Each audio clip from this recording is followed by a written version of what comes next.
नमस्कार, स्वागत है आप सभी का। आप देख रहे हैं एनएमएफ न्यूज। आपके साथ मैं हूं नम्रता चौधरी।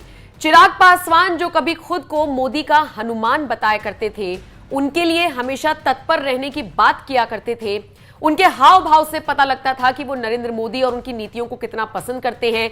वही चिराग पासवान जब एनडीए के साथी बनकर ये समझ लीजिए कि बड़ा पद ले चुके हैं, तो अब उनके तेवर बदले बदले से नजर आ रही हैं। कुछ लोगों ने तो ये तक कहना शुरू कर दिया है कि चिराग पासवान को इतनी कम उम्र में राजनीतिक तौर पर जो कुछ भी मिला है, अब उनकी आकांक्षाएं बढ़ने लगी हैं। अब वो खुद को बिहार के मुख्यमंत्री के तौर पर देखते हैं और शायद इसीलिए अब देखिए ना, कोई भी फैसला केंद्र सरकार की तरफ से लिया जाता है तो चिराग पासवान हमेशा जो कि हाँ में हाँ मिलाया करते थे, वो अब अपना अलग रुख अख्तियार करते हुए नजर आते हैं।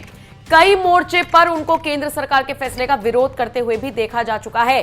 खबरें तो यहां तक आ गई थी कि चिराग पासवान एनडीए की मुश्किलें बढ़ाने का काम भी कर सकते हैं, क्योंकि देखिए बिहार में बहुत अच्छा प्रदर्शन इन लोकसभा चुनावों में एलजेपी का रहा है, यानी चिराग पासवान की पार्टी का रहा है। बहुत अच्छा प्रदर्शन मैं कहूंगी, और इन सबके बीच सातवें आसमान पर है, यह भी कहना गलत नहीं होगा कि चिराग पासवान बहुत ज्यादा कॉन्फिडेंट है, लेकिन उनके बयान टेंशन ना बढ़ा दे बीजेपी की। उसके बाद फिर खबर यह भी आई कि बीजेपी आला कमान ने चिराग के चाचा जी से मुलाकात करनी शुरू कर दी, उनको संतुलित रखने के लिए। इन सब सियासी खबरों से इतर अब एक और बयान है चिराग पासवान का, जो सोशल मीडिया पर जबरदस्त तरीके से वायरल है। चिराग पासवान ने इस्तीफे की बात की है। क्यों की है, यह जरा समझ लीजिए। दरअसल पीएम मोदी के हनुमान कहे जाने वाले चिराग पासवान ने कहा कि अगर मुझे कहीं से भी अपने समाज के लोगों की परेशानी दिखी तो मैं 1 मिनट में मंत्री पद त्याग दूंगा। बता दें आपको, सोमवार को पटना के एसके मेमोरियल हॉल में पार्टी के एससी एसटी प्रकोष्ठ की ओर से एक कार्यक्रम आयोजित किया गया था।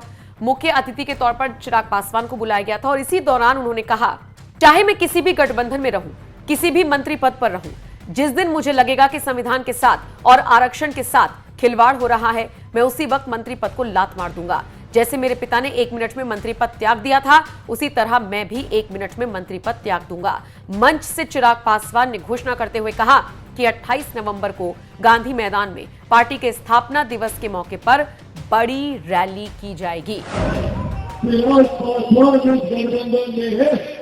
लोगों को अपने हक अधिकारों की चिंता के लिए सोचने की जरूरत नहीं है, ये बात आप लोगों से करते हैं। और जिस दिन चिराग पासवान को लगेगा कि गठबंधन में मेरे लोगों के साथ अन्याय हो रहा है या गठबंधन में हम लोग की बातों को सुना नहीं जा रहा, तो मेरे पिता ने भी 1 मिनट नहीं सोचा था मंत्री पद को लात मारने से पहले। अगर मुझे भी लगेगा तो कुछ भी नहीं मिलेगा।